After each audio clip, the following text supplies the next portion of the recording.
Hi, this is Vizi Pro 3 channel. In today's video, I will show you how to delete contact on WhatsApp.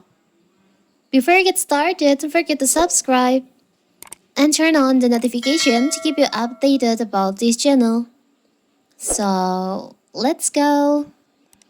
Smartphones have become an extension of ourselves, holding a treasure trove of personal connection, conversation, and memories.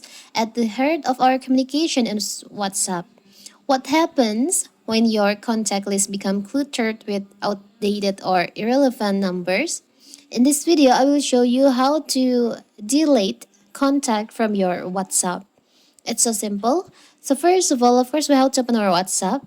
For the example, I will delete this number, this contact from my WhatsApp, but you can't delete it from your WhatsApp app. You can just open your contact on your phone. Now you can just search for the number that you want to delete. Here's, I want to delete this contact from my WhatsApp, so you can just delete it from your contact on your phone. You can just tap and hold on the contact, and here you can tap on delete.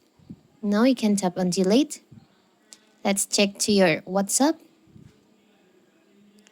You can tap on the plus new chat on here. Tap on the upper right corner, the three dots over here. You can refresh. Let's see. Now you can see there's no name for this contact again. You can also delete this chat. So that contact has been removed from your WhatsApp. It's so simple, right? So that is how to delete contact on WhatsApp. Don't forget to like and subscribe and turn on the notification to keep you updated about this channel. Thank you and see you.